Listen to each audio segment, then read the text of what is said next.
सपा नेता आजम खान एक बार फिर लखनऊ में अखिलेश यादव से मिले, जिसे राजनीति में अहम माना जा रहा है। मुलाकात के बाद आजम ने कहा कि दोनों ने एक दूसरे से दिल की बातें कही। अखिलेश ने भी सोशल मीडिया पर लिखा कि आजम पुराने दिनों की यादें लेकर आए। वहीं आजम ने देश के हालात पर चिंता जताते हुए कहा कि बदलाव जरूरी है। सीएम योगी के बयान पर उन्होंने तंज कसते हुए खुद को सबसे बड़ा माफिया कहा, जिसने सबको हैरान कर दिया है। हरदोई में एक अजीब लेकिन चौंकाने वाली घटना सामने आई है, जहाँ तड़ियाबा थाना क्षेत्र के पुष्पताली गाँव में पुनीत नाम के युवक को खेत में काम करते वक्त एक जहरीले सांप ने काट लिया। घबराने के बजाय उसने हिम्मत दिखाते हुए सांप को पकड़ लिया और उसे हटाने की कोशिश की। इसी दौरान सांप की मौत हो गई। परिवार वालों ने तुरंत पुनीत को हरदोई मेडिकल कॉलेज पहुंचाया, जहां डॉक्टरों ने इलाज के बाद उसकी स्थिति सामान्य बताई, उसे छुट्टी दे दी। डॉक्टरों ने कहा कि ऐसी स्थिति में तुरंत मेडिकल मदद लेना ही सही कदम है।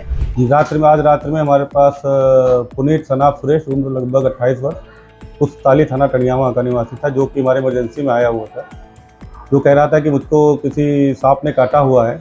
हालांकि हालत उसकी सामान्य थी, जिसको अपने हमने उल्टी करके प्राथमिक उपचार दिया और वो इसकी नॉर्मल थी। ये कह रहा था कि मैंने भी सांप को काट लिया है और फोटो भी दिखा रहा था सांप काटने की। इससे ये होता है कि सांप को उसने काट लिया, अगर सांप उसको काट लेता वापस तो उसकी इससे भी जान भी जा सकती थी, क्योंकि कोबरा सांप से बहुत अत्यंत विषैले सांप होते हैं, जिनको काटने से किसी भी मनुष्य की जान जा सकती है। हरदोई से लोकमंच के लिए पुलकित शर्मा की रिपोर्ट। झांसी के मऊरानीपुर के सरकारी अस्पताल में घायल की मदद करना एक युवक को भारी पड़ गया। जानकारी के मुताबिक हरिमोहन नाम का युवक एक घायल व्यक्ति का इलाज करा रहा था, तभी करीब 50 से 60 लोग अस्पताल में घुस आए और उसके साथ मौजूद साथियों पर हमला कर दिया। पीड़ित का आरोप है कि हमलावरों ने मारपीट की, सामान छीना और अस्पताल में तोड़फोड़ भी की। घटना सीसीटीवी में कैद हो गई। पुलिस ने पीड़ित की शिकायत पर 7 नामजद और कुछ अज्ञात लोगों के खिलाफ मामला दर्ज कर जांच शुरू कर दी है। झांसी से लोकमंच के लिए खुशबू मिश्रा की रिपोर्ट। नोएडा से खबर है, जहाँ सेक्टर 61 अंडरपास के पास देर रात तेज रफ्तार के चलते बड़ा हादसा हो गया। 2 कारें अनियंत्रित होकर आपस में टकरा गई, जिसमें 4 युवक गंभीर रूप से घायल हो गए। हादसे के बाद दोनों कारें बुरी तरह से क्षतिग्रस्त हो गई। चश्मदीदों का कहना है कि दोनों वाहनों की रफ्तार बहुत तेज थी, जिसकी वजह से टक्कर बेहद जबरदस्त हुई। घायलों को तुरंत नजदीकी अस्पताल में भर्ती कराया गया। मौके पहुंची सेक्टर 58 थाना पुलिस पूरे मामले की जांच कर रही है। बांदा जिला अस्पताल में एक बड़ा मामला सामने आया है, जहां पथरी के इलाज के लिए भर्ती मरीज को एक महिला डॉक्टर ने प्राइवेट अस्पताल ले जाकर ऑपरेशन करवाया गया। मरीज के परिजनों का कहना है कि डॉक्टर ने उनसे 25,000 रुपए लिए। ऑपरेशन ठीक से न होने पर मरीज की हालत बिगड़ गई, जिसके बाद उसे दोबारा जिला अस्पताल लाया गया। परिजनों का आरोप है कि ऑपरेशन के बाद डॉक्टर गायब हो गई। मुख्य चिकित्सा अधीक्षक के कुमार का कहना है कि उन्हें इस मामले की जानकारी नहीं दी गई है, लेकिन शिकायत मिलने पर जांच कर कार्रवाई की जाएगी। देखिए, कुछ इस तरह की शिकायत हमारे भी संज्ञान में कल आई थी। मौखिक रूप से कुछ परिजन जो है इकट्ठा हुए थे, उन्होंने इस तरह की शिकायत की थी और उनकी शिकायत के अनुसार ये मैंने कहा था कि आप इसका लिखित, जो भी आपकी शिकायत है उसको लिखित रूप में दीजिए, उसकी जांच की जाएगी और जांच में अगर कोई भी इस तरह का दोषी पाया जाता है तो उसके खिलाफ कार्रवाई की जाएगी। तो अभी तक फिलहाल मेरे संज्ञान में उनका लिखित एप्लीकेशन कोई नहीं आया है। अगर एप्लीकेशन प्राप्त होता है तो उसकी जांच कराई जाएगी, जो उचित कार्रवाई होगी की जाएगी। यूपी के बांदा में स्वास्थ्य महकमे पर प्रश्न चिन्ह लगता हुआ एक मामला सामने उभर करके आया है, जहां अभी हाल ही में डिस्ट्रिक्ट हॉस्पिटल में तैनात एक महिला डॉक्टर के द्वारा जिला अस्पताल में भर्ती मरीज को प्राइवेट अस्पताल में ले जाने का मामला प्रकाश में मीडिया की सुर्खियों का साधन बना हुआ है। बताया जा रहा है कि जिला अस्पताल में भर्ती एक पेशेंट था, जो कि स्टोन से बीमार था।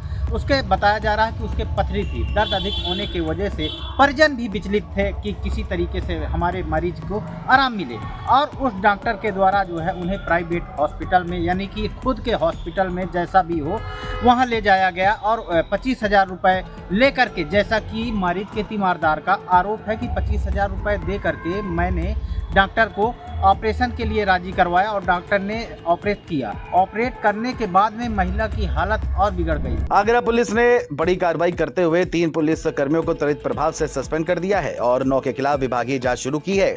खबर है कि एसीपी कोतवाली कार्यालय में तैनात आरक्षी कौशल और विश्वनाथ को रकम मांगने के आरोप में निलंबित किया गया, जबकि थाना लोहा मंडी के आरक्षी प्रतीक कुमार को गैंगस्टर एक्ट के नाम पर अवैध वसूली में सस्पेंड किया गया। इसी तरह विभिन्न थानों और चौकियों में तैनात 9 पुलिस कर्मियों पर भी गलत व्यवहार और नियमों के उल्लंघन की जांच चल रही है। पुलिस कमिश्नर दीपक कुमार ने कहा कि नियमों के खिलाफ जाने वालों पर सख्त कार्रवाई होगी और किसी को भी रियायत नहीं मिलेगी। आगरा से लोकमंच के लिए रविंद्र सेजवार की रिपोर्ट। मुजफ्फरनगर से खबर है, जहां के भोपा थाना क्षेत्र में गंगनहर पटरी के आगे एक भैंसा बुग्गी की बस से जोरदार टक्कर हो गई। टक्कर में बुग्गी में जुड़ा भैंसा मौके पर ही मर गया, जबकि बस और बुग्गी को नुकसान पहुंचा। घटना का वीडियो सोशल मीडिया पर तेजी से फैल रहा है। गंगा स्नान मेले मेले से पहले एसएसपी ने भैंसा बुग्गी चलाने वालों से ये वादा कराया था कि वे तेज रफ्तार या रेस जैसी गतिविधि नहीं करेंगे। इसके बावजूद कुछ लोगों के लापरवाही दिखाने पर पुलिस पहले ही कार्रवाई कर चुकी है। मुजफ्फरनगर से लोकमंच के लिए अंकित कुमार की रिपोर्ट। चंदौली के सकलडीहा ब्लॉक के दिवघट गांव में सड़क और गली निर्माण के दौरान कुछ लोगों ने हंगामा कर काम रुकवा दिया।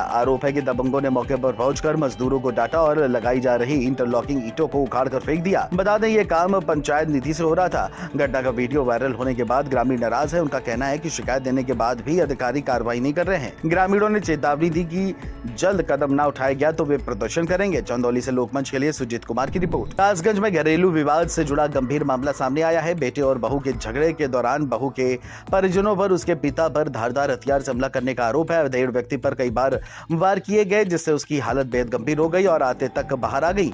घायल को पहले जिला अस्पताल ले जाया गया जहां से हालत नाजुक होने पर उसे अलीगढ़ रेफर कर दिया गया।